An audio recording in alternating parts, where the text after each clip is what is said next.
మళ్ళీ ఒకసారి నేను చెప్పాలి కాబట్టి, మరి నా పేరు మోహన్ రెడ్డి అండి. మా నాన్నగారి పేరు సుబ్బారెడ్డి, మా అమ్మ పేరు అమ్మ అని. నాకు తమ్ముడు ఉన్నాడు, మా తమ్ముడు పేరు వెంకటరెడ్డి. ఇది మా కుటుంబం అండి. అయితే మా గ్రామం పిఠాపురం పట్టణానికి, అంటే ఈ కాకినాడకి ఇంచుమించు మీకు ఒక 20 కిలోమీటర్లు, పిఠాపురానికి అయితే ఒక 10 కిలోమీటర్ల దగ్గరలో ఉన్న నాగులపల్లి గ్రామం అండి. చాలా వేగంగా చెప్తానండి, కొంచెం స్పీడ్గా అర్థం చేసుకోండి. మా గ్రామం చాలా పెద్ద గ్రామం, మేజర్ పంచాయతీ, దగ్గరగా 12,000 జనాభా ఉన్న గ్రామం అండి మాది. ఈ 12,000 జనాభాలో దగ్గరగా 11,000 మంది పైబడి అందరూ ఒకే కులానికి చెందిన వాళ్ళు.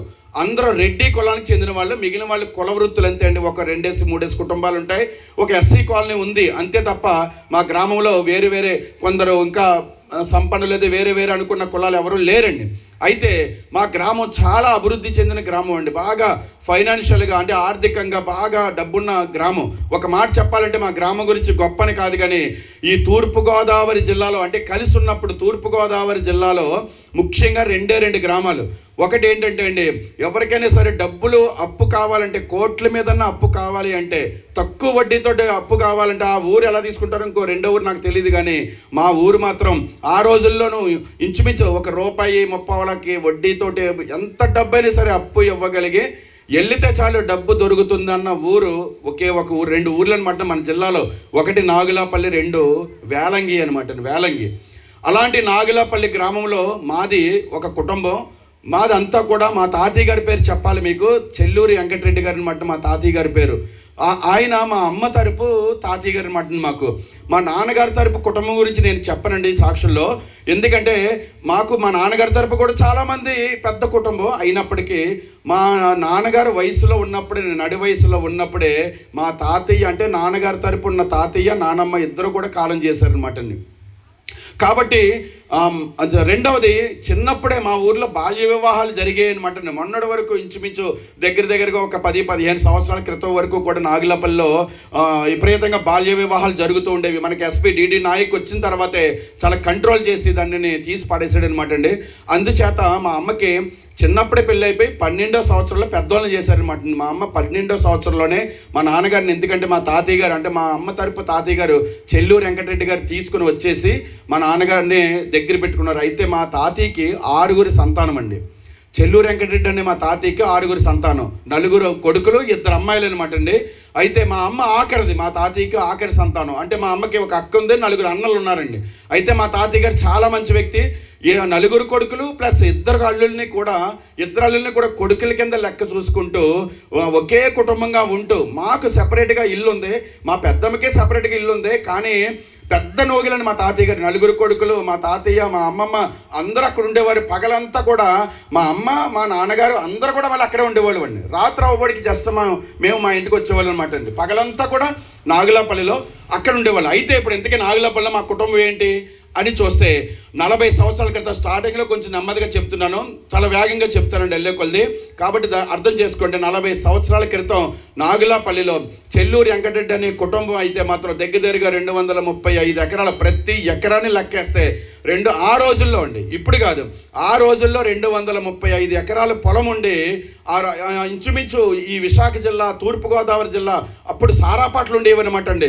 ఆ సారాపాట్ల మండలాలు పాడుతూ విపరీతంగా వ్యాపారం చేస్తూ అనేక కార్లతోటి, అంబాసిడర్ కార్లు అంటే 2 అలాగే మహీంద్రా జీపులు, రాయిజూత్ బళ్ళు, జావా బళ్ళు, బుల్లెట్ బళ్ళుతోటి కుటుంబం అంతా కూడా బోళ్ళంత విలాసంగా, మరి ఎంతో డబ్బు ఉంది, కార్లు ఉన్నాయి, సోకులు ఉన్నాయి, కాబట్టి వ్యాపారం సాగుతూ ఉంది.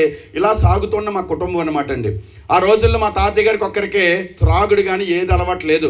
అయితే ఇక్కడ బాధాకరమైన విషయం ఏంటంటే అండి, మాకున్న 4 మావీలు, మా పెదనాన్న, మా నాన్నగారు 6 కూడా భయంకరమైన త్రాగుబోతులు. అందరూ కూడా విపరీతం త్రాగుడు, వ్యాపారం ఉంది, సారాయే ఇంట్లో ఉంది ఏకంగా. ఇంకా సారాపాట్లు అన్నీ మా వాళ్ళే. ఇంకా ఎంతో పేరండి, మీరు చెప్తే నమ్మరు, చాలా పెద్ద పేరండి మా కుటుంబానికి.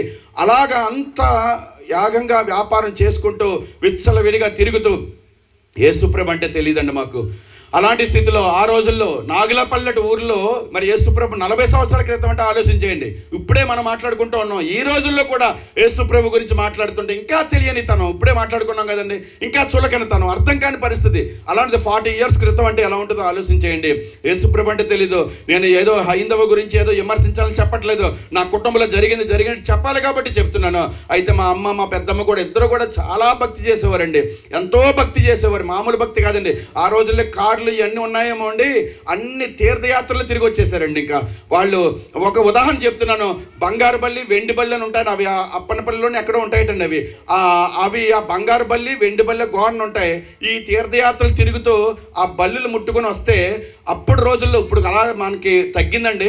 ఎవరి మీదన్నా నెత్తి మీద బల్లి పడింది అనుకోండి, మనం అనుకోకుండా ఇంటి దగ్గర బల్లి పడింది అనుకోండి నెత్తి మీద, ఇప్పటికి కూడా చాలా భయపడిపోతారండి అందరూ. నెత్తి మీద బల్లి పడింది ఏంటి అని అల్లిపోతారు. అలా పడిన వాళ్ళు ఆ రోజుల్లో ఏం చేసేవారంటే అండి, మా ఊర్లో మా అమ్మ మా పెద్దమ్మ ఆ వెండి బల్లి ఆ బంగారు బల్లి ముట్టుకొని వచ్చారు కాబట్టి నెమ్మదిగా వెళ్ళి ఇంటికి వెళ్ళి మా అమ్మని మా పెద్దమ్మని టచ్ చేస్తే ఆ శాపం పోద్ది అనేవారేటనమాట అండి. అంటే ఆ రోజులు అంత భక్తి చేస్తూ తిరుగుతూ ఉండేవారిని. ఇలాంటి కుటుంబం ఉంటూ ఉన్న సమయంలో అకస్మాత్తుగా ఆశ్చర్యపేట తెలుసండి, 1 by 1 వ్యాపారం మీద వ్యాపారం నష్టం వస్తూ, అంటే ఒకేసారి ఒకే ఏరియా పాడడం కాదండి, ఇంకా జిల్లాలు ఒకేసారి 7-8 మండలాలు పాడడం, ఆ గ్రామాలన్నీ సారా పాటలు చూసుకోవడం, ఇలా సాగిపోతూ ఉంటే వ్యాపారం నష్టం వచ్చేసి ఒకే అన్నట్టుగా ఆకాశంలో వెళ్తున్న విమానం కూలిపోతే ఎలా తునకలు అయిపోద్దో మా కుటుంబం అంతా కూడా సర్వనాశనం అయిపోయిందండి.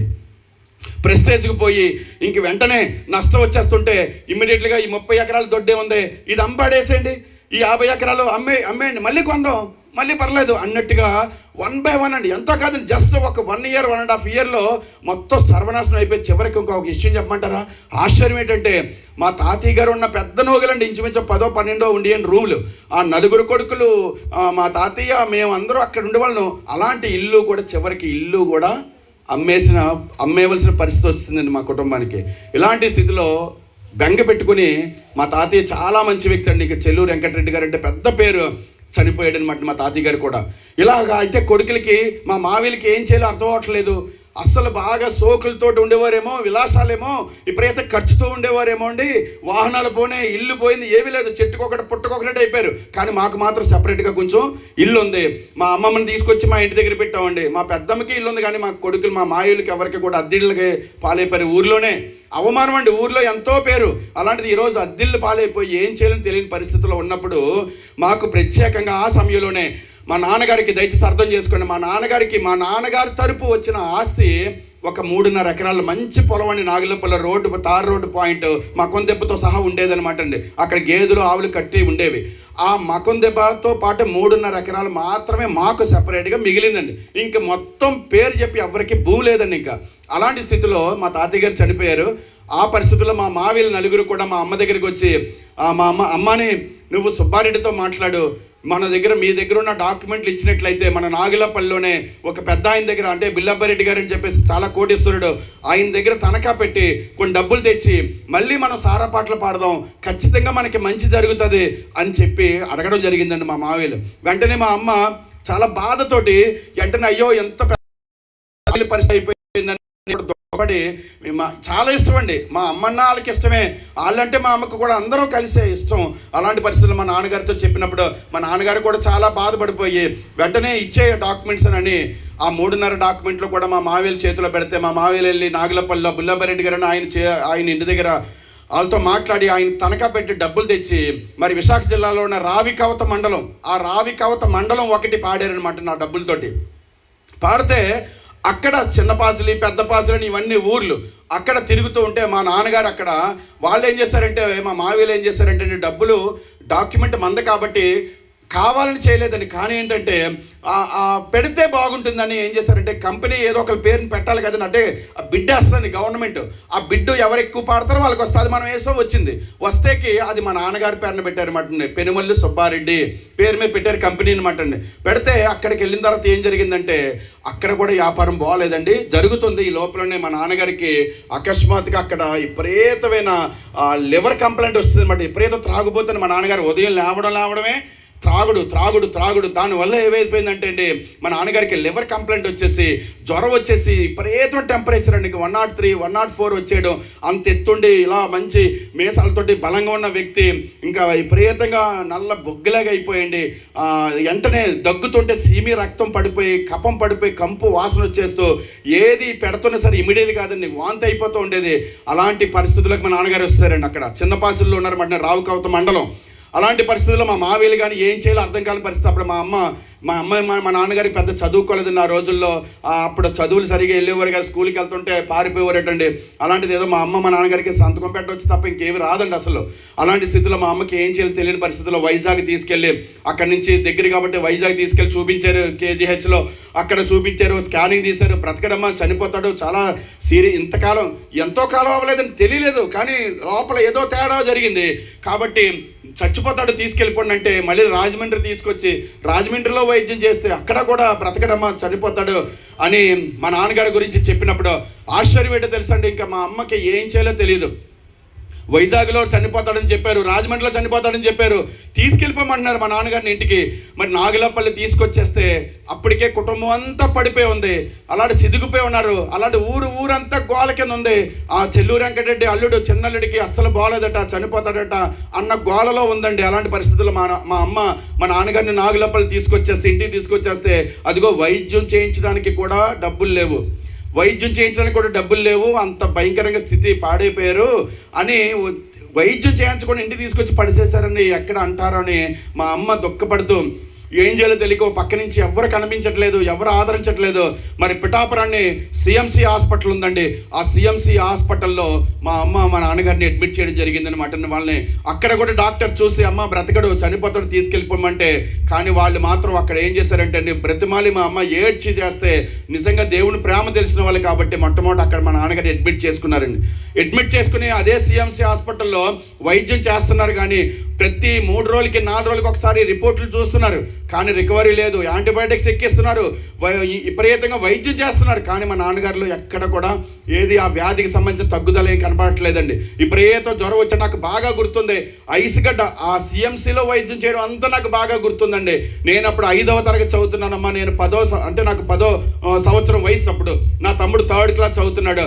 అలాంటి స్థితిలో నాకు బాగా గుర్తుంది, మా నాన్నగారికి విపరీతం జ్వరం వచ్చేస్తుంటే తడిగొట్టేసి ఆ గుడ్డ మీద మళ్ళీ ఐస్ గడ్డ పెట్టేవారు అనమాట అండి, ఆ హీట్ లాగడానికి పెట్టి ఆ దగ్గుతూ ఉంటే చెస్ట్లో ఆ లివర్ పాయింట్ దగ్గర చెరింజితో పొడిసి కొంత క్లీన్ చేస్తుండేవారండి. దగ్గుతుంటే విపరీతమైన రక్తం సీమి పడిపోతుండేది, నేను కంపు కొట్టేసుకుంటూ ఉండేదనమాట అండి. అలాంటి స్థితిలో మా నాన్నగారు ఉన్నారు, ఏం చేయాలో తెలియని పరిస్థితి, ఎక్కడ వైద్యం చేస్తున్నా తగ్గట్లేదు. అప్పటికే రమారమి పిఠాపురం సిఎంసి హాస్పిటల్లో 2 నెలలు అయిపోయిందండి మా నాన్నగారిని అడ్మిట్ చేసి. కానీ ఒకనొక రోజు డాక్టర్స్ మా అమ్మకి అక్కడ చెప్పడం జరిగిందండి, ఏంటంటే అమ్మ నువ్వు ప్రత్యేకంగా రూమ్ తీసుకుని ఇక్కడ ఇలా చేస్తున్నారు, మేమన్నా అంటే పరిచయం అయిపోతారు కదండి బాగా 2 నెలల పాటు ఉన్నప్పుడు ఆ నర్స్ అక్కలు కానీ డాక్టర్స్ కానీ, మీకు ఏం చెప్పాలో తెలియట్లేదమ్మా, ఒక్క 100 రూపాయలు ఖర్చు పెట్టినా సరే నీ భర్త సుబ్బారెడ్డి బ్రతకడు, చనిపోతాడు, ఇంటికి తీసుకెళ్ళిపోండి అని చెప్పేసి డాక్టర్ చెప్పడం జరిగిందండి. తీసుకెళ్ళిపో అమ్మ, అస్సలు బ్రతకడు, మందులు రాస్తాము, ఇంకా ఆ మందులు వాడుకుంటూ దేవుని చిత్తం ఎంతకాలం ఉంటారో అంతకాలం ఉంటారన్నట్టుగా మా అమ్మకి చెప్పడం జరిగేసిందండి. అయితే మా అమ్మ ఏం చేయలేదో తెలియదు, అప్పటికే ఎన్నో మొక్కులు మొక్కుకుందని, ఎందుకంటే భయంకరమైన పూజ చేసేదండి మా అమ్మ. ఏది చేసినా నిజంగా దేవుని యొక్క కృప ఏంటంటే ఎంత అందులో ఉన్నా సరే ఎంతో భక్తి చేసేసేదండి. హాస్పిటల్లో ఉండగానే మమ్మల్ని నాగులపల్లికి పక్కనే పాముల మల్లవరం అని సుబ్రహ్మణ్య షష్ఠి జరుగుతుందండి. అక్కడ పాముల మల్లవరం ఉందండి, అక్కడ సుబ్రహ్మణ్య స్వామి టెంపుల్ ఉందండి అక్కడ మల్లవరం, నాగులపల్లికి 6 కిలోమీటర్ల దూరంలో. అక్కడికి మా అమ్మ మొక్కుకుందండి, నన్ను అంటే నా 2 కొడుకుల్ని తీసుకుని తెల్లవారుజామునే ఎవరికి కనపడకుండానే, మా అమ్మ బయటకు వచ్చే వ్యక్తి కాదండి అప్పటికి అలాంటిది కాబట్టి, తెల్లవారుజామునే నడుచుకుంటూ నాగులపల్లి నుంచి నీ టెంపుల్కి వచ్చి అక్కడ దర్శించుకొని వస్తాను, నా భర్తను బ్రతికించమని నన్ను నా తమ్ముడిని కూడా చిన్న వయసులో, నేను 10వ సంవత్సరం, మా తమ్ముడికి 8వ సంవత్సరం ఉన్నప్పుడు, అలాంటి స్థితిలో ఇద్దరిని పట్టుకుని తెల్లవారు 2 గంటలకే తీసుకెళ్ళి అక్కడికి వెళ్ళి మళ్ళీ తీసుకుని వచ్చిందండి. కానీ మా నాన్నగారిలో ఎటువంటి మార్పు లేదు, చాలా భక్తి చేసేదండి. ఇంకా మా అమ్మ అంటే నేను కావాలని చెప్పట్లేదు, కానీ దీపావళి వచ్చిందంటే రేపు రానున్న రోజుల్లో దీపావళి వస్తుంది. ఆ దీపావళికి నాగులపల్లిలో అనేక ఊర్లో కూడా ఉంటుందండి, దివిటీలు ఉంటాయండి. అవి దివిటీలు అంటే ఏంటండి, అవి అందరికి ఉండవండి, కొన్ని ఇంటి పేర్ల వాళ్ళకే దివిటీలు అని ఉంటాయన్నమాట అండి. ఆ దివిటీలు ముందు కొడితే కానీ మన దీపావళికి సామాన్లు వెలిగించకూడదు అనమాట. ఏది కూడా దివిటీలు అంటే ఏంటి అని చూస్తే చేలోంచి మా నాన్నగారు గోంగూర కట్టలు పట్టుకొచ్చేవారు అనమాట. ఆ గోంగూర కట్టలకి మా అమ్మ తేగానే చివర ఒత్తులేసండి నెయ్యిలో కానీ నూనెలో కానీ ముంచి వెలిగించి ఇంట్లో ఉన్న వాళ్ళందరం లైన్గా నిలబడి ఒకేసారి ఆ గోంగూర కట్టలు బట్టి నేల మీద కొట్టాలన్నమాట అండి. నేల మీద కొడితే అలా కొంతసేపు కొట్టిన తర్వాత ఆరిపోతాయి. అప్పుడు మన ఇష్టం అండి, ఎక్కడికంటే వెళ్ళిపోండి. ఇక ఆ సామాను వెలిగించడానికి మన ఇంటి దగ్గర, బంధువుల ఇంటి దగ్గర ఎక్కడికంటే వెళ్ళొచ్చు. అప్పటి వరకు మేము ఎక్కడ వెళ్ళిపోయి ఏదన్నా సుశీంద్రి కానీ ఏదన్నా మతాబీలు ఎవరింటికైనా వెళ్ళి వెలిగించేస్తామని ఆ దివిటీలు మా నాన్నగారు చేలోంచి తెచ్చేంత వరకు ఆ గోంగూర కట్టలో ఆ వెలిగించి కొట్టేంత వరకు నన్ను నా తమ్ముడిని బయటికి వెళ్ళనిచ్చేది కాదండి. అంతగా మా అమ్మ ఎంతో భక్తి చేసేదండి. కార్తీక పౌర్ణమి అంతకంటే ముందు జస్ట్ కార్తీక పౌర్ణమి వస్తే ఉపవాసం చిన్నపిల్లలని చూసేది కాదండి. దేవుళ్ళలో కూడా ఇప్పుడు అదే, చిన్నప్పుడు కూడా ఉపవాసం అలాగే ఉండిచ్చేదండి. ఉపవాసం కటిక ఉపవాసం ఉంచి చిన్నపిల్లలు వీళ్ళు ఎలా ఉంటారని చూడకుండా ఉదయం నుంచి సాయంకాలం వరకు ఉపవాసం ఉంచి నైట్ అయిన తర్వాత జస్ట్ ఆ టెంపుల్ సెంటర్లో, నాగులపల్లి సెంటర్లో టెంపుల్ ఉండేదండి. అక్కడ తీసుకెళ్ళి అక్కడ చైర్లో అద్దం పెట్టి ఆ అద్దంలో చంద్రుడిని చూపించిన తరువాత అద్దంలో చంద్రుడిని చూసిన తర్వాత ఇంటికి వచ్చి ఉప్మా వండి పెట్టేదనమాట అండి. అంటే ఎందుకు చెప్తున్నానంటే ఇంత భక్తి చేసేది మా అమ్మ. అలాంటి స్థితిలో మా అమ్మకి హాస్పిటల్లో ఎవరు కూడా ఏమీ అర్థం కావట్లేదు మా అమ్మకి. నిజంగా అది చాలా బాధాకరమైన విషయం. అలాంటి పరిస్థితులు ఎప్పుడైతే డాక్టర్స్ అమ్మ తీసుకెళ్ళిపోండి చనిపోతారు ఎప్పుడైతే చెప్పారో మా అమ్మ మా నాన్నగారి దగ్గర ఆ కూర్చుని ఏడుస్తూ మా అమ్మ ఉందన్నమాట అండి. ఏడుస్తూ ఉందటండి అప్పుడు నిజంగా మా నాన్నగారి దగ్గర. ఎందుకంటే అన్నీళ్ళు రావట్లేదు, అన్నీళ్ళు కూడా ఎవరి కాళ్ళు దూరం అయిపోయారండి. ఎందుకంటే వ్యాపారం ఒకటి బాగాలేదు. అసలే సుబ్బారెడ్డి చచ్చిపోతాడు, వైద్యం జరుగుతుంది. వైద్యం అంటే తెలుసు కదండి, ఎన్నో డబ్బులు అయిపోతాయి. కాబట్టి మా అమ్మని ఎంతో ప్రేమ, కానీ అన్నలు ఎవరో రావట్లేదు, మా పెదనాన్న రావట్లేదు, ఆడవాళ్ళు రావట్లేదు, బంధువులు స్నేహితులు ఊరందరూ బంధువులే. ఎవ్వరూ హాస్పిటల్ గుమ్మెక్కువ లేరండి, ఎవ్వరు లేరమ్మా. నిజంగా చెప్తున్నాను, నిజంగా దేవుని యొక్క కృప ఏంటంటే నేను ఇంకా ఎంతో చెప్పాలి. కానీ ఆనందరావు మాస్టర్ గారిని నాగులపల్లిలో ఒక ఎస్సీ అంటే కులం గురించి చెప్పట్లేదండి, కానీ దేవుని ప్రేమ గురించి చెప్తున్నాను. ఆయన హెడ్ మాస్టర్ అనమాట. మాకు హెడ్ మాస్టర్, నేను అక్కడ చదువుకున్నాను 5వ తరగతిలో. నాకు హెడ్ మాస్టర్ అనమాట, నా గవర్నమెంట్ ఉపాధ్యాయుడిని. అతను ఎంత గొప్ప వ్యక్తో. ఆయన హెడ్ మాస్టరే కాకుండా ఊరంతా తిరుగుతూ సైకిల్ వేసుకొని తిరుగుతూ వైద్యం చేసేవాడు. ఆయనకు వచ్చే జీతం అందరికీ మందులు కొనేసి ఆ ఊరంతా తిరిగి ఆ ముసలోళ్ళకి, విధవరాలకి ఉచితంగా వైద్యం చేసేవాడు అనమాట. ఆయన దేవుణ్ణి ప్రేమ తెలిసిన వాడండి. ఆయనకి నాగులపల్లిలో ఎంత కోటీశ్వరుడైనా సరే ఆనందరావు మాస్టర్ గారు వచ్చారంటే లేచి నమస్కరించేవారండి. ఎందుకంటే ఆయన ప్రేమ లాంటిది, దేవుని యొక్క ప్రేమ లాంటిది అనమాట అండి. ఇది ఎందుకు చెప్తున్నానంటే ఆయన కూడా మా తాతయ్య గారితో బోల్డంత పరిచయం వల్ల బాగా ఉన్నప్పుడు, ఈ కోట్లు ఈ వ్యాపారాలు ఉన్నప్పుడు ఆయన కూడా ఏదైనా నీరసం వస్తే ఇంటికి వచ్చేవారండి. ఇంటికి వచ్చి అమ్మ మా అమ్మతోటి మా పెద్దమ్మతోటి అంతోటి ప్రభువుని నమ్ముకోండి అమ్మ, ప్రభు గొప్పవాడు, ప్రభు గొప్పవాడిని ఆ రోజుల్లో చెప్తుంటే మా అమ్మ మా పెద్దమ్మని ఒకసారి హేళన చేసేవారేటండి, నవ్వేవారేటండి, ఎటకారంగా నవ్వేవారేటండి. వాళ్ళు ఇంకా అనేవారేట. ఇప్పుడు అంటారండి మా పెద్దమ్మ మా అమ్మ అంటారండి ఇప్పటికీ. అప్పుడు ఎంత ఎటకారం చేసేవారు ఏంటంటే అండి, స్తోత్రం స్తోత్రం, ఆయన ఎక్కువగా స్తోత్రం స్తోత్రం స్తోత్రం స్తోత్రం 24 గంటలు ఆ నాలుక మీద స్తోత్రం స్తోత్రం అంటూనే ఉంటాడండి. అందుచేత ఆయన వీళ్ళు అనేవారు ఏంటంటే చిన్నప్పుడు తెలియక స్తోత్రం స్తోత్రం సంతకాల పత్రం, స్తోత్రం స్తోత్రం సంతకాల పత్రం అనేవారేటండి వాళ్ళు. కానీ దేవుడు ఎంత కృప కలిగినాడో చూసారా. నిజంగా ఆ నోళ్ళను మోయించి దేవుడు నిజముగా రాత్రింబావులు రేయింబావులు ఆకాశం వైపు చేతులెత్తి ఇప్పుడు ఇద్దరు కూడా అక్క చెల్లెలు ఇద్దరు ఎంతగానో దేవుడి పాదాలు పెట్టుకుని స్తుతిస్తున్నారండి. హల్లెలూయా హల్లెలూయా. మా అమ్మ హాస్పిటల్లో ఏడుస్తూ ఉంటే ఆయన ఒక్కడేనండి, మళ్ళీ చెప్తున్నాను, ఆనందరావు మాస్టర్ గారు ఒక్కరే ఆ ప్రేమ. మేము కుటుంబం సిదిగిపోయినా, ఆర్థికంగా బలహీనపడిపోయినా, ఏమీ లేకపోయి అప్పులు పాలైపోయి ఇల్లు కూడా అమ్మేసి పరిస్థితుల్లో ఉన్న మా తాతయ్య గారు చనిపోయినా సరే హాస్పిటల్కి అంటూ సిఎంసి హాస్పిటల్కి ఎవ్వరు వచ్చేవారు కాదమ్మా. ఈ పరిశుద్ధ గ్రంథం చేత పట్టుకొని చెప్తున్నాను. నిజంగా మా అమ్మ చెప్పే మాట నాకు గుర్తున్న మాట ప్రతిదీ. ఆయన ఒక్కడేనండి, ఆనందరావు మాస్టర్ గారు ఒక్కడే దేవుని ప్రేమ తెలిసిన వాడు, అలాంటి వాడు. ఇందాక అన్న చెప్పారు, మనం యేసుప్రేమను నమ్మేసుకుంటే సరిపోదు, లేకపోతే మనం వచ్చి వెళ్ళిపోతున్నామని అనుకుంటే కుదరదు. యేసుప్రేమని మీరు నమ్ముకున్నామండి, మీరు ప్రార్థన చేస్తున్నామండి అంటే అయిపోదు. అన్న చెప్పాడు ఇందాక, నిజాయితీగా ఉండాలి, నీతిగా ఉండాలి, సమాధానంగా ఉండాలి, పరిశుద్ధంగా ఉండాలి, అబద్ధం ఆడకూడదు, పక్క ఇంటి వారిది ఏది చీపురు పుల్ల కూడా మన ఇంట్లోకి రాకూడదని చెప్పారండి. నిజంగా అంత ప్రేమను చూపాలి మనం. క్రైస్తవులు అంటే క్రీస్తుని పోలి నడుచుకోవాలి. నిజంగా నాగులపల్లిలో ఆ చిన్న కుటుంబంలోనూ ఆ ఉన్న వ్యక్తి అయినా సరే దేవుని ప్రేమని, గొప్ప దేవుని ప్రేమను తెలిసిన వ్యక్తి కాబట్టి ఆయనకి ఏం కావాలండి. ఆనందరావు మాస్టర్ గారికి ఒక పక్కన ఉద్యోగం చేసుకుంటూ వారానికి 1-2 సార్లు సమర్పణ గారు ఉన్నారండి ఇక్కడ, అక్కడే ఉండేవారండి, మా చర్చిలో ఉండేవారండి.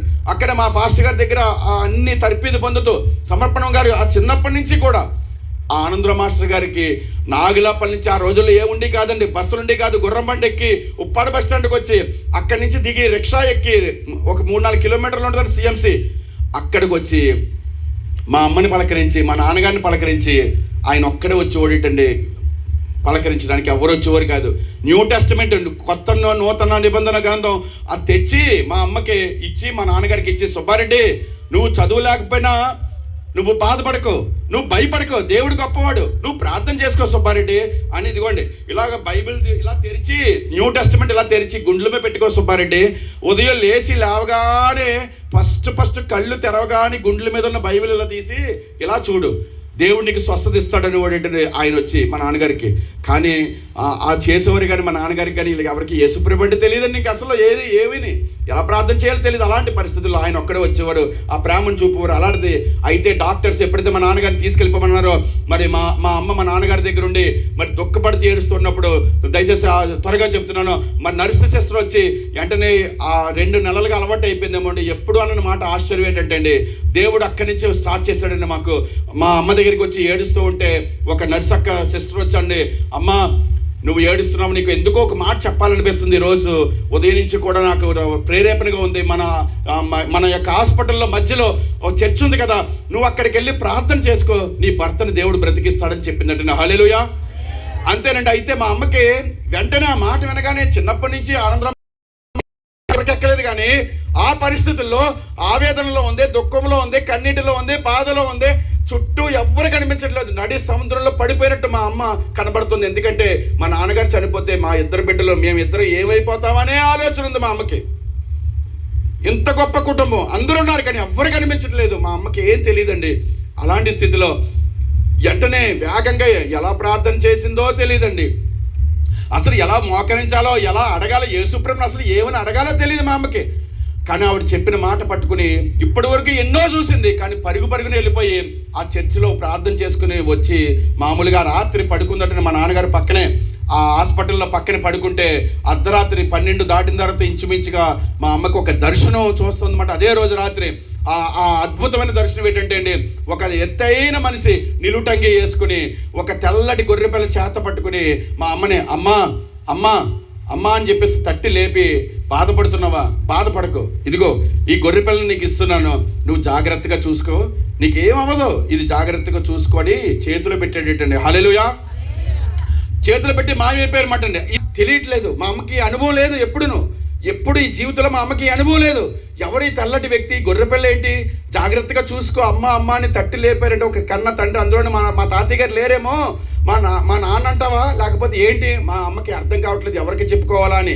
అప్పటికి ఇంకా నర్స్ సిస్టర్ డ్యూటీకి రాలేదు, ఎవరు వస్తారని చూసినట్టు అదృష్టం కొద్ది నిజంగా అద్భుతం ఏంటో తెలుసండి, ఆ వారానికి 1-2 సార్లు వస్తున్న ఆ ఆనందరావు మాస్టర్ గారే ఆ రోజు చూడండి దేవుని కృప, అదే రోజు మళ్ళీ మా నాన్నగారిని ప్రార్థన చేయడానికి పరామర్శించడానికి ఆ బ్యాగ్ కట్టుకుని హాస్పిటల్కి వస్తున్నారు మాట ఆనందరావు మాస్టర్ గారు. వెంటనే ఆ కిటికీలోంచి ఆ తలుపులోంచి మాస్టర్ గారిని చూడగానే మా అమ్మకి అంత సంతోషపడిపోయి రాగానే నాన్నగారు అనేది అనమాట. నాన్నగారు రాత్రి నిన్న సిస్టర్ నర్సక్క ఇలా చెప్పింది, రాత్రి దర్శనంలో నాకు ఇలా వచ్చింది, ఎవరో ఏటో నాకు తెలియట్లేదు అనగానే ఆయన ఆనందరావు మాస్టర్ గారు పెద్దగా చప్పట్లు కొట్టి మొట్టమొదట మా అమ్మ కళ్ళంటూ చూసి ఆనందపడిపోయి సంతోషపడిపోయి ఏమన్నారంటే ఏంటంటే, ముందు మా నాన్నగారి కంటే ముందు, అమ్మ నువ్వు ఎంత ధన్యురాలు అమ్మ, నువ్వు ఇలాగండి, నువ్వెంత ధన్యురాలువో, నువ్వెంత అదృష్టవంతురాలువో ఏంటో తెలుసా, నిజంగా సాక్షాత్తు ఆ సర్వ సృష్టికర్త దేవుడిని నువ్వు చూడగలిగావమ్మా. హల్లెలూయా.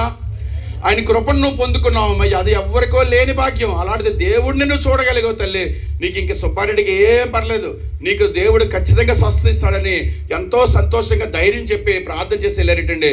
అంతేనండి, ఆ రోజు దర్శనం వచ్చిందండి. మీరు చెప్తే నమ్మాలి ఖచ్చితంగా. వితిన్ రోజు రోజుకి 1 వారం అండి, నెల ఎప్పుడో కాదండి, 1 వారం అవ్వబడికి మా నాన్నగారికి జ్వరం రావడం తగ్గిపోతూ ఉంది రోజు. దగ్గు రావడం, కఫం పట్టడం తగ్గిపోతూ ఉంది. ఆ 2-3 రోజుల పాపడికి కొంచెం ఏపిడిజి జావా లేదా నీళ్లు, కొబ్బరి నీళ్లు పడుతుంటే ఇప్పుడు వాంతి వచ్చేసేదాల్లో ఇమ్మడం మొదలైందండి. వారం తిరగబడికి తేజస్సు, మొక్కల్లో తేజస్సు వచ్చింది. ఆశ్చర్యం ఏంటో తెలుసండి, వారం తిరగబడికి అసలు మన నెక్స్ట్ ఒక 10 days కల్లా మా నాన్నగారికి ఎటువంటి కంప్లైంట్ కనబడట్లేదండి. హల్లెలూయా. అయితే ఆశ్చర్యం ఏంటో తెలుసా, అక్కడ వెంటనే డాక్టర్స్ చూస్తున్నారు, ఆశ్చర్యపోతున్నారు. ఏంటి చనిపోవాల్సిన పరిస్థితి ఇలాగా ఉందని వెంటనే స్కానింగ్ తీసి వస్తే ఆ స్కానింగ్ రిపోర్ట్లు చూసి డాక్టర్స్ చెప్పిన ఆశ్చర్యకరమైన మాట ఏంటి తెలుసండి, మా అమ్మ ఎంతో చెప్తుందండి. అది ఒకసారి డౌట్ వచ్చి డాక్టర్స్ ఆ రేడియాలజిస్ట్ని ఎక్కడైతే స్కానింగ్ తీసారో రేడియాలజిస్ట్ మళ్ళీ ఫోన్ చేసి ఒక్కసారి మళ్ళీ ఒకసారి రీచెక్ చేయండి ఈ రిపోర్టు, ఎందుకంటే ఇది సుబ్బారెడ్డిదేనా లేకపోతే ఎవరిదైనా ఒకసారి రీచెక్ చేయండి అంటే ఏంటంటే ఆ రిపోర్ట్లో అసలు మా నాన్నగారికి లివర్కి సంబంధించిన కంప్లైంటే లేదండి. హల్లెలూయా. గట్టిగా చెప్తామండి హల్లెలూయా.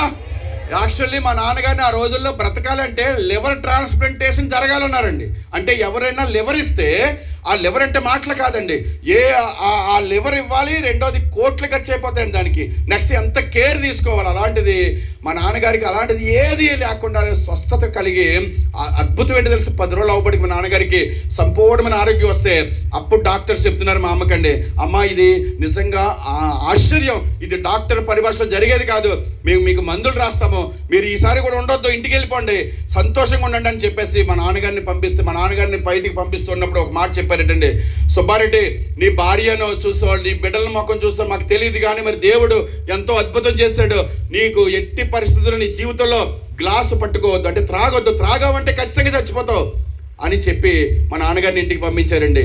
ఇంటికి రాగానే మా అమ్మ చేసిన మొట్టమొదటి పని ఏంటో తెలుసా అండి, నిజంగా ఈ విషయంలో మా అమ్మని ఎంతో ఇప్పటికే ఆశ్చర్యపోతానండి నేను. అందుకే ఎక్కడైనా మీకు మీటింగ్స్లోనే ఎక్కడైనా చాలా గట్టిగా చెప్తాను, అదేంటంటే మన ఇంటి దగ్గర ప్రార్థన పెట్టుకోవడం అనేది ఆలస్యం చేయకూడదండి ఎప్పుడు కూడా. హల్లెలూయా. మీరు ఏమంటే అనుకోండి, గుమ్మాలు మెయిన్ గుమ్మం అది మా ఇంటి నిండా కూడా బోల్డ్ అండి బొమ్మలు అనమాట అండి. అవన్నీ మా అమ్మకి ఎందుకో అసహ్యం వేసేసింది వెంటనే. ఎందుకంటే కష్టం, నష్టం, బాధ ఈ 6 నెలల్లో మా నాన్నగారిని వేసుకొని తిరుగుతోందేమో హాస్పిటల్ పాలయ్యి ఆ కష్టాలు, బాధలు, మనుషులు వీళ్ళందరి పట్ల ఒక రకమైన పక్కకు పోయి దేవుని యొక్క కృపను పొందుకుందేమో అండి. ఎప్పుడైతే సాష్టాంగా నిజంగా ఆ దేవుని యొక్క స్వరూపాన్ని చూడగలిగిందో మా అమ్మ ఇంటికి రాగానే అన్ని తీసి పడేసి ఇమ్మీడియట్లుగా ఆ ఆనందరావు మాస్టర్ గారిని అందరినీ పిలిచి, దేవుని బిడ్డలను పిలిచి భోజనాలు పెట్టి, నేను వేరే అనట్లేదు, నా రోజు మా బంధువులు అందరినీ పిలుచుకొని దగ్గరగా 800 మంది ఆ రోజు వచ్చి ప్రార్థనలో పాల్గొన్నారంటే భోజనాలు చేసి. హల్లెలూయా. ఆ 40 సంవత్సరాల క్రితం మా అమ్మ ప్రార్థన పెట్టుకుని ఆ రోజు మొదలెట్టిందండి దేవుణ్ణి స్తుతించడం. హల్లెలూయా. మీకు మాట చెప్పమంటారు, మా నాన్నగారు ఇంటికాడ ఉన్నారండి. ఆ సమయంలో కూడా ప్రతి వారం కూడా నాగులపల్లిలో చెల్లూరు వెంకటరెడ్డి కుటుంబం అంటే ఆ కూతురు కానీ ఎవరో బయటకు వచ్చేసి ఈ సందులను తిరిగే కుటుంబం కాదండి. అయితే ఎవ్వరు కనపడలేదు, కానీ దేవుడు తోడుకున్నాడు అనేది అదొక్కటే చూసి మా అమ్మ ఆదివారం ప్రతి ఆదివారం తప్పకుండా చర్చికి వెళ్ళిపోతూ ఉండేది అనమాట అండి. హల్లెలూయా. అయితే చర్చికి వెళ్ళిపోతుంటే ఇప్పటి వరకు ఇన్ని నెలల్లోనో ఇంత కష్టంలో, బాధలో, ఈ శ్రమల్లో ఎవ్వరూ కనీసం కనపడలేదు, మాట సాయం కూడా చేయలేదు. డబ్బుల మాట దేవుడు ఎరగండి, ధైర్యం చెప్పేవాళ్ళు లేరండి మా అమ్మకి. కానీ మా అమ్మ చర్చికి వెళ్తుంటే రకరకాల సూటుపోటు మాట్లాడిన ఆ రోజుల్లో అందరూ ఇరుగు పొరుగు వారి స్నేహితులు, బంధువులు కూడా, అదిగో చెల్లూరు వెంకటరెడ్డి కూతురు అమ్మానే ఉంది, ఆ ఈదురు అడ్డడి సిగ్గు లేకుండా ఆదవన్నాడు, ఆ దేవుడి దగ్గరికి ఎలా వెళ్తుందో చూడండి అనేవారటండి. ఎన్నో మాటలు. కానీ మా అమ్మ ఏ రోజు కూడా అస్సలు బాధపడకుండా, సిగ్గుపడకుండా, ఎందుకంటే అసలు సత్యాన్ని దేవుడు పరిశుద్ధ గ్రంథంలో రాయబడి ఉంది కదని, యెహోవాను రుచి చూచి తెలుసుకున్న రుచి ఏంటో మా అమ్మ ఏం చేసింది తెలుసుకుంది. కాబట్టి ఆ రుచిని చూసింది కాబట్టి మా అమ్మ ఎంతమంది ఎన్ని రకాలు అన్నా సరే లెక్క చేయకుండా, ఎందుకంటే నాకు ఏమీ అవసరం లేదండి, వీళ్ళందరికంటే గొప్పవాడు నా దేవుడు, ఎందుకంటే నా భర్తని బ్రతికించాడు, అది చాలు అని అనుకుని మా అమ్మ ఆరాధనకి వెళ్తుందండి. జస్ట్ కొంచెం బిట్టి చెప్పేసి నేను ముగిస్తాను. ఇలాంటి పరిస్థితుల్లో ఇంటి దగ్గర ఉన్నప్పటికీ ఏం జరిగిందో తెలుసా అండి, ఇంటికి వచ్చి మా నాన్నగారు జస్ట్ ఇంటికాడ ఉన్నారు, మందులు వాడుతూ మా అమ్మ చర్చికి వెళ్ళి ప్రార్థన చేస్తుంది. ఒక 3-4 నెలల గడవబడికి మాకు ఆ రావికావతో మండలం నుంచి వ్యాపారం సర్వనాశనం అయిపోయిందండి. ఇంకా మా మావేలు కూడా కంపెనీ మా నాన్నగారి పేరున ఉందేమో అండి, ఇంకా ఎవరు దొరికి ఇంకా డబ్బులు తీసేసుకుని, ఎందుకంటే ఇంక సుబ్బారెడ్డి చచ్చిపోతాడు కాబట్టి ఇంక ఏదోటి జరుగుతుందండి. వాళ్ళకి పాప ఖర్చులకి డబ్బులు లేకండి, వేరే ఉద్దేశం కాదు, ఖర్చులకి డబ్బులు లేవు కాబట్టి ఆ వ్యాపారం ఎంత వస్తే అంత వాళ్ళకి ఎవరికి వాళ్ళు తీసేసుకొని ఖర్చు పెట్టేసుకొని గవర్నమెంట్ కట్టవలసిన కిస్తీ కూడా కట్టలేదమ్మా. కట్టగా ఏం చేశారంటే గవర్నమెంట్ తాళం వేసేసి ఆ కంపెనీ ఎవరి పేరున ఉంది, సుబ్బారెడ్డి పేరున ఉంది కాబట్టి అడ్రస్ పట్టుకుని నాగులపల్లి 5 మఫీ డ్రెస్లో, మామూలు డ్రెస్లో పోలీసు వాళ్ళు వచ్చి మీరు అర్జెంటుగా గవర్నమెంట్కి కిస్తీ కట్టాలి, లేకపోతే మిమ్మల్ని అరెస్ట్ చేసి తీసుకెళ్ళిపోతాం అని చెప్పేసి అని ఇంటికి వచ్చేసారండి నాగులపల్లి. మా నాన్నగారు అప్పుడే కోలుకొని ఇంటి దగ్గర ఉన్నారు. అంతే, ఊరు అంతా చాలా పెద్ద, తెలుసా గ్రామం పరిస్థితి ఎలా ఉంటుందో. చిన్నది జరిగితే చాలని వెంటనే ఊరంతా పాకిపోతే అవమానం, సిగ్గు. అలాంటి పరిస్థితుల్లో ఊరంతా గోల కింద ఉందండి. అక్కడ రావతంలో అని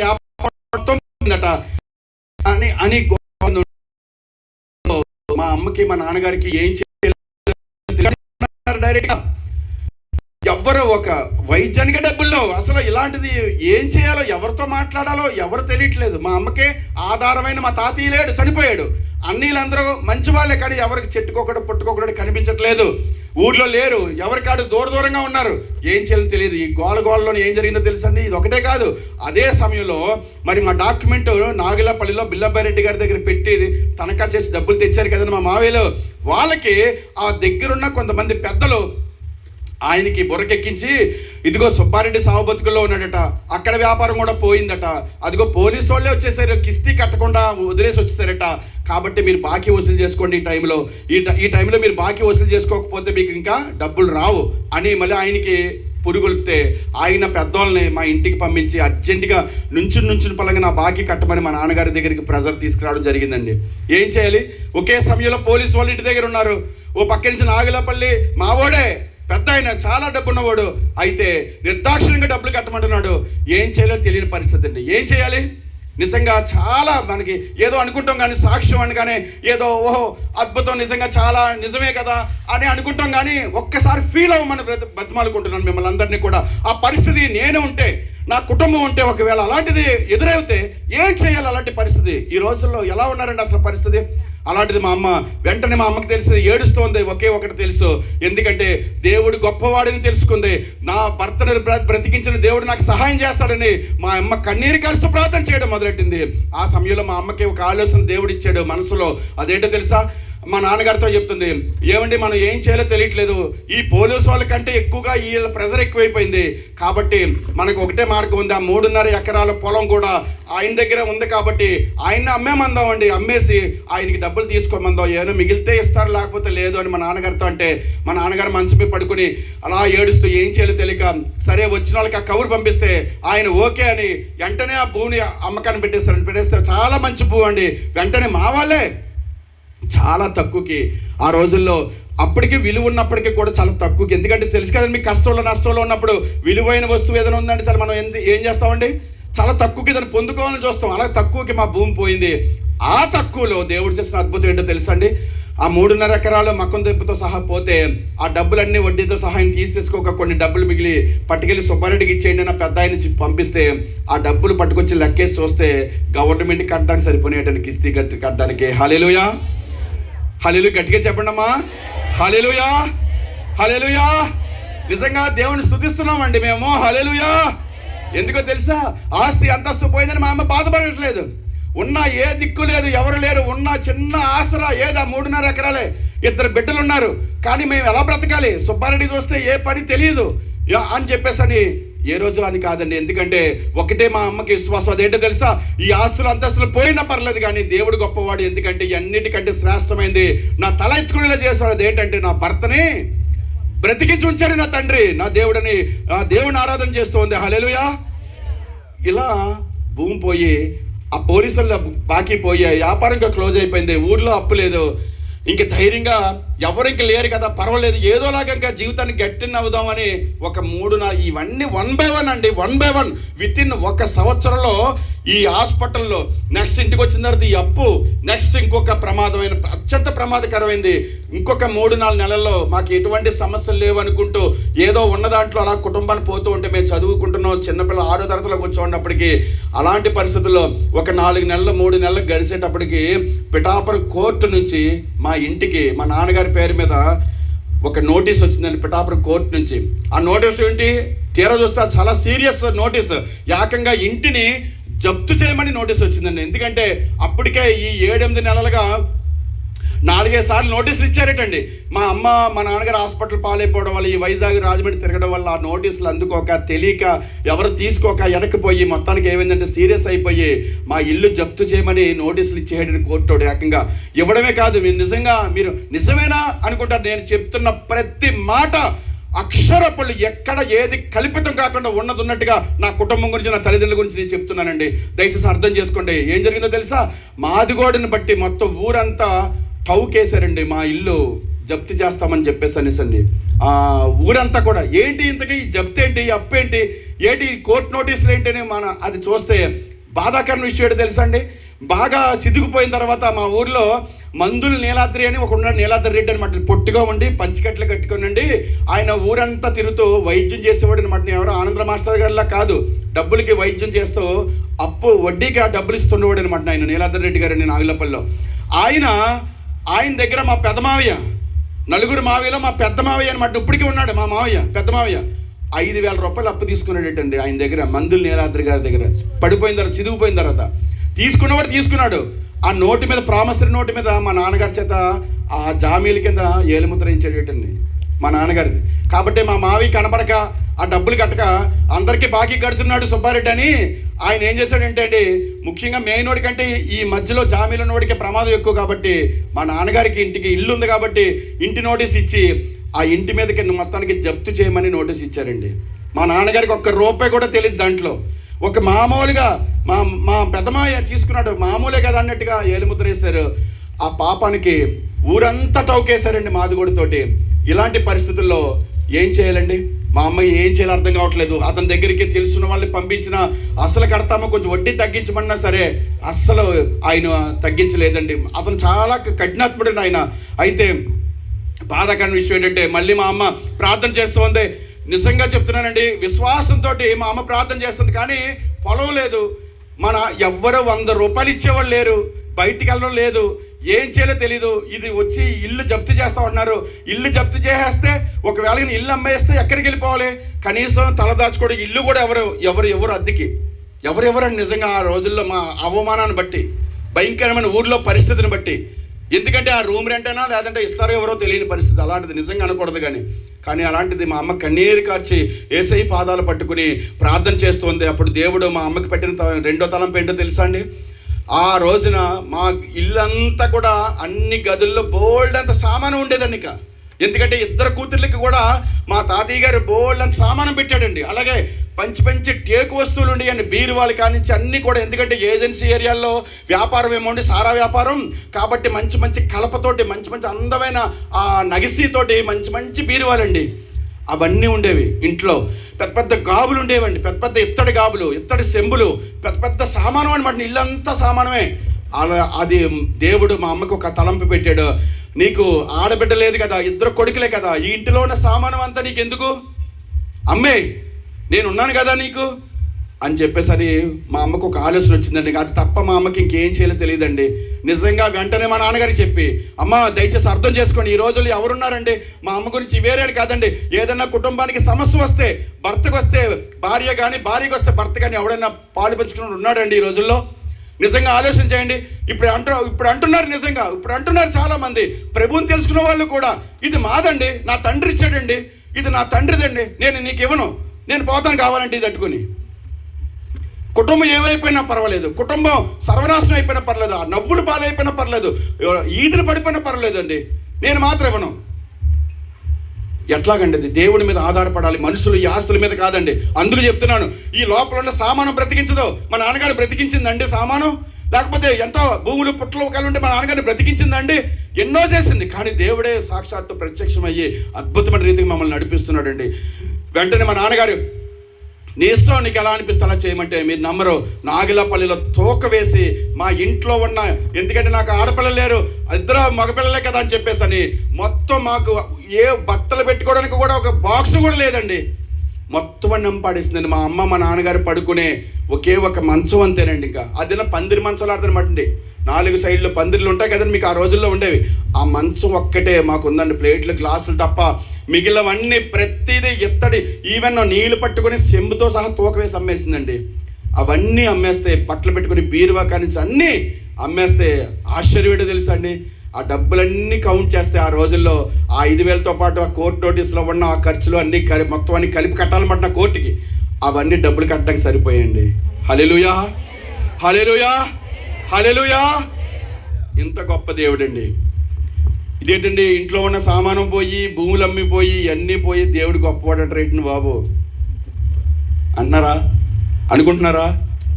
ఇది మా ఇల్లు అండి, ఇది మా స్థితి అండి, ఇది మా స్థితి. 35 సంవత్సరాల క్రితం, 35 సంవత్సరాల క్రితం, 35 సంవత్సరాల క్రితం, 34, 35 సంవత్సరాల క్రితం మా ఇంటిలో మా నాన్న, మా అమ్మ, నేను, నా తమ్ముడు తప్ప ఎటు చూసినన్ని ఖాళీ అండి. ఇంకా అన్ని గదులు ఖాళీ. సమర్పణ గారు ఉన్నారు తెలుసండి. ఆ ఇల్లు మనం పడగొట్టాను, అన్న ప్రకాష్ అన్న వీళ్ళందరూ వచ్చారండి. ఆ ఇల్లు అది ఎంత దుఃఖం అండి. ఆ రోజు ఎంతమంది చదువుకున్నారండి బాబు. అక్కడ కొన్ని వందల మంది ఇంట్లో చదువుకున్నారు, అందరికి ఉద్యోగాలు వచ్చేసాయండి. హల్లెలూయా. అక్కడి నుంచి మొదలెట్టాడండి దేవుడు. మధ్యలో మామూలు శ్రమలు కాదండి, బట్టలు, ఈవెన్ బట్ట కూడా ఉండేది కదా సరిగా. ఒకసారి మా అమ్మకి వెళ్ళి అడుగుది, ఒక జస్ట్ ఒక బియ్యం అడగాలంటే, ఒక సోళ్ళ బియ్యం వెళ్ళి నేను అడగమంటే వెళ్ళి అడిగితే ఒకళ్ళు ఇచ్చేవారు కాదండి. చెప్పుకుంటా పోతే మధ్యలో చాలా ఎన్నో ఆ పరిస్థితులని మీకు చెప్పాలి. అసలు నిజంగా దగ్గర 1.5-2 గంటల సాక్ష్యం పడుతుందని ఇవన్నీ చెప్పాలంటే, ప్రతి పిన్ పాయింట్ చెప్పాలంటే. కానీ ఏ రోజు వెనదిరిగి చూడలేదు, ఏ రోజు కూడా దేని గురించి బాధపడలేదు. ఆ రోజు మొదలుకొని ఈ రోజు వరకు కూడా తండ్రి మాకు ఈ పొలాలు ఉండేవి, అవి ఉండేవి, ఇవన్నీ ఆస్తి, ఇవన్నీ ఇల్లు, ఇవన్నీ ఇంట్లో పోలంత ఉన్నాయి కదా, ఇవన్నీ పోనే తండ్రి అని ఏ రోజు మా అమ్మ బాధపడలేదు. కానీ తండ్రి నువ్వు గొప్పవాడు, నా భర్తను బ్రతికించు, నా బిడ్డలను నువ్వు నడిపించు, నీ చేతుల్లో నా బిడ్డలు పెడుతున్నాను, నా కుటుంబాన్ని పెడుతున్నాను, నువ్వు నడిపించు, నీ చిత్తం అని చెప్పేసి అని వదిలేసింది. మా కుటుంబం అందరి గురించి ప్రార్థన చేయడం మొదలెట్టారు. ఆశ్చర్యుడు తెలుసండి, మా కుటుంబమే కాదండి, చెల్లూరు వెంకటరెడ్డి అనే ఈ 4, 2 ఆడపిల్లలు, 6 కుటుంబాల్లో ఉన్న మనవల కానించి అన్ని ఇంచుమించుగా లెక్కేస్తే దగ్గరగా 24, 25 కుటుంబాలు ఉన్నామండి మేము.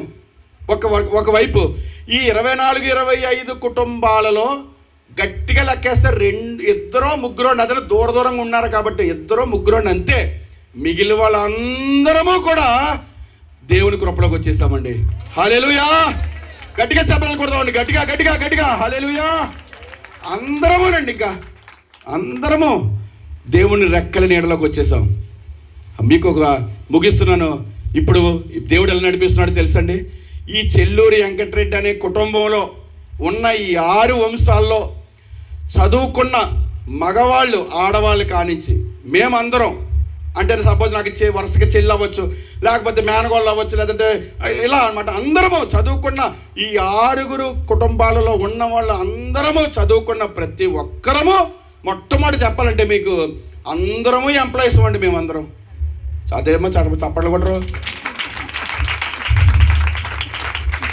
అందరూ ఉద్యోగస్తులుగా, రకరకాల డిపార్ట్మెంట్లో అందరూ ఉద్యోగాలే మాకండి. ఇంకా ఆడ మగని తేడా లేదు, అందరూ ఉద్యోగమే. ఒక ఉద్యోగం అనుకున్నారు కనుక నేను ఇంకా అంతకంటే కొన్ని చెప్పడం ఆశ్చర్యపోతారు. ఈరోజు దేవుడు ఎలా నడిపిస్తున్నాడు తెలుసండి.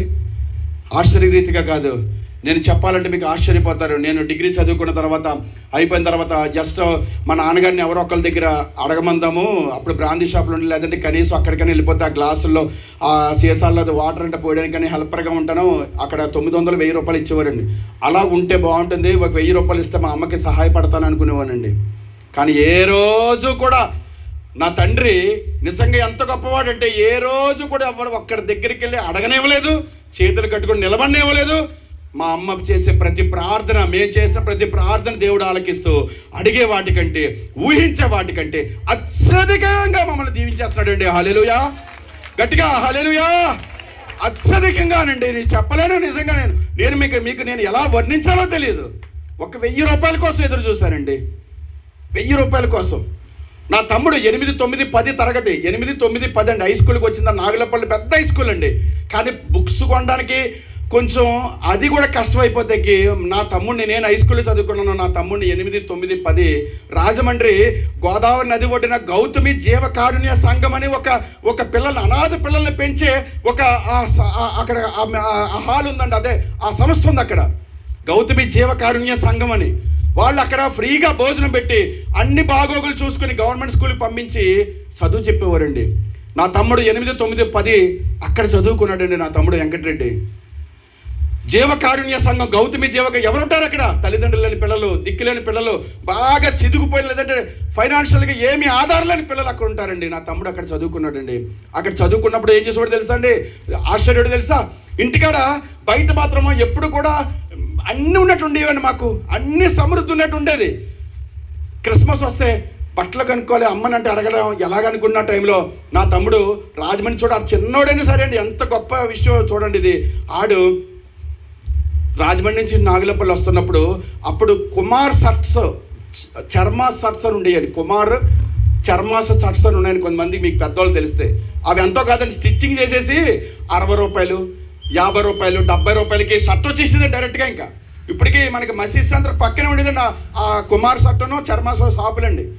అక్కడికి ఆ రాజమండ్రిలో అవి కొని నాకు ఆ సైజ్ చూసుకొని మా అన్నయ్యకి అని చెప్పేసి నాడు మా తమ్ముడు అక్కడ చదువుకునండి నాగులపల్లి వస్తున్నప్పుడు ఈ అక్కడ సంక్రాంతి సెలవులకి లేకపోతే క్రిస్మస్కి నాకు తెచ్చేవాడు అనమాట అండి.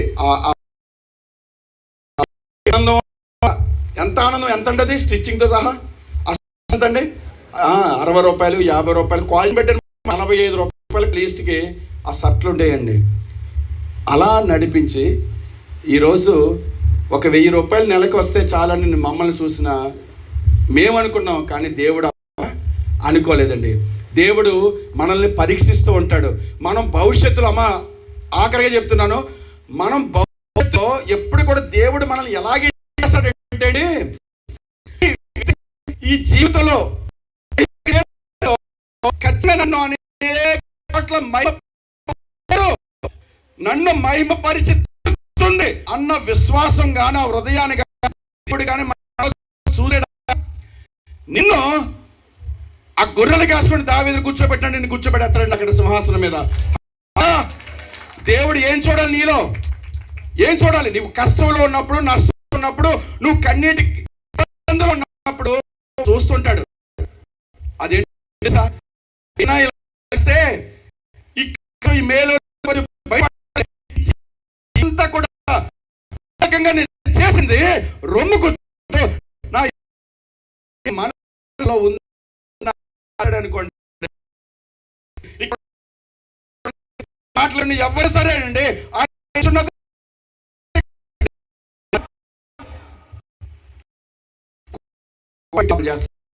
ఉద్యోగాలు చేయలేదండి,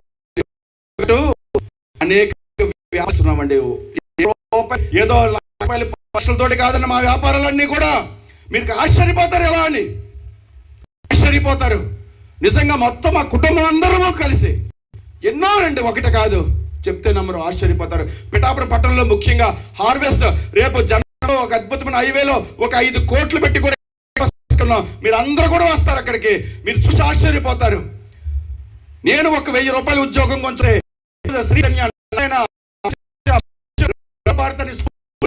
స్కూల్స్ ఆ పిఠాపురం పట్టణంలో మహారాజులాగా ఒక స్కూల్, ఒక స్కూల్ అనేది 60 మంది మేము జీతం గొప్పన్నామండి. రౌతులపూడి ఏరియాకి వెళ్తే చాలండి, ఆ కోటూర ఏరియాలో రౌతులపూడి దగ్గర ఆ రాజవరం దగ్గర అక్కడ రోజుకి 1,00,000 గుడ్డు వస్తుందని లేయర్ ఫామ్, లేయర్ కోడిగుడ్డు అంటే కోడిగుడ్డు పడతాయి అనమాట. చికెన్ కొండ గుడ్డు 1,00,000 వస్తే కోళ్ళ ఫారం. అక్కడ గారి పౌల్ట్రీ ఏంటంటే ఎవడైనా సరే ఆ పైకి అక్కడ శివాలయంలో ఆడుతుంటుందండి, నీరు పారుతూ ఉంటుంది. అక్కడికి వెళ్ళాలంటే మా పౌల్ట్రీలోంచి ఆ రోడ్డుని అందులోంచి వెళ్ళాలి ప్రతి ఒక్కడు కూడా. ఇది ఎవరిది అంటే దేవుడిచ్చిన గొప్ప ఘనత అండి అది ఎవరిది పౌల్ట్రీ, కానీ దేవుడిది అది. హల్లెలూయా. ఏదో ఆస్తుల కోసం చెప్పట్లేదండి. ఇవాళ తుని దగ్గరికి వెళ్ళి అద్దర్పేట ఏరియాకి వెళ్తే మొన్న ప్రకాష్ అన్న వాళ్ళు కూడా వచ్చి అక్కడికి 2-3 సార్లు వచ్చి ప్రార్థనలు చేశారు. 1 కాదు 2 కాదండి, 4 హ్యాచరీస్ 4 అండి. అది ఏదో లక్షల నాట్లో నడిపించేది కాదండి, అవి కోట్లతో నడిపించే వ్యాపారాలు. రొయ్యల చెరువుల్లో పేడే ఆ చిన్న పిల్లలు 4 హ్యాచరీస్ నడిపిస్తున్నాడండి దేవుడు. 1 కాదండి, మమ్మల్ని నడిపిస్తుంటే దేవుడు. ఏ స్థితిలోంచి మేమైతే నాగులపల్లిలో పడిపోన్నామో అంతకు మించిన స్థితికి దేవుడు ఇంకా తీసుకెళ్ళిపోతూనే ఉన్నాడండి. హల్లెలూయా. ఈరోజు మా గ్రామంలో ఆశ్చర్యపోతున్నారండి అందరూ, నాగులపల్లి ఆశ్చర్యపోతారండి. అండి. ఇంకో మాట చెప్పమంటారా? నాగపల్లి ఊరు చూసుకోండి. ఊరు ఒక క్రైస్తవ కుటుంబానికి మా